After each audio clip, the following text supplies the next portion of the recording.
สวัสดีค่ะทุกคนยินดีต้อนรับนะคะวันนี้เราจะเรียน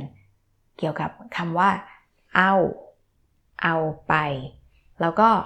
เอามา3คำนี้แตกต่างกันยังไงรู้ไหมคะคำว่าเอา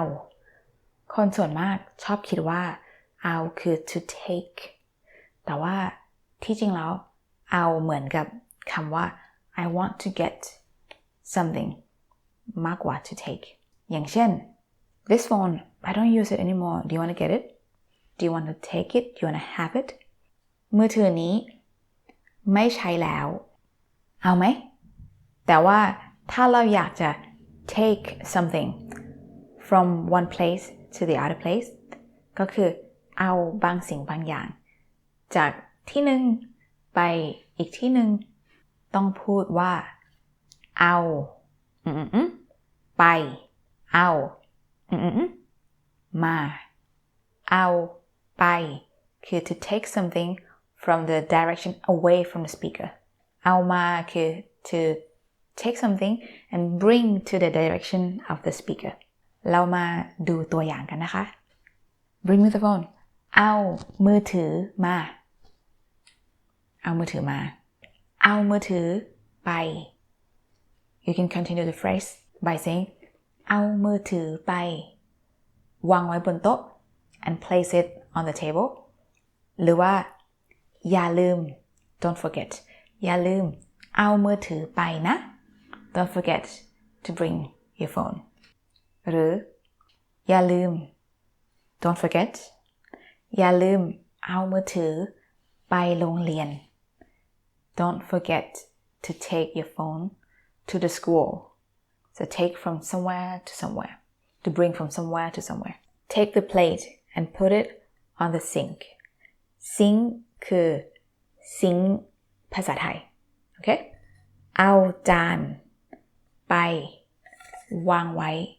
ในซิงค์ bring the plate that is on the sink to me เอาจานที่อยู่บนซิงค์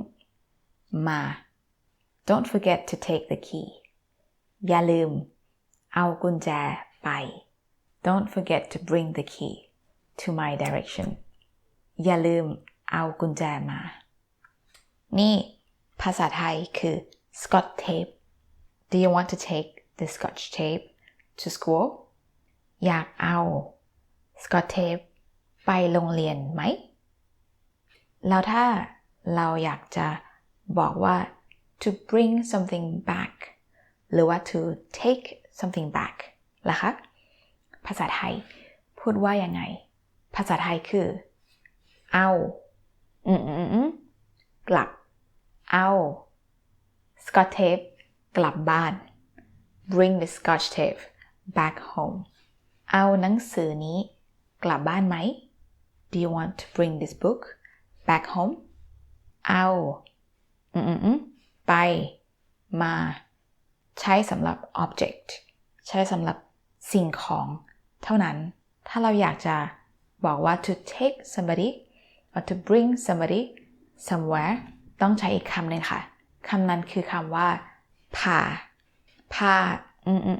ไปพามาตัวอย่างเช่น to bring my dad to watch movie พาพ่อไปดูหนัง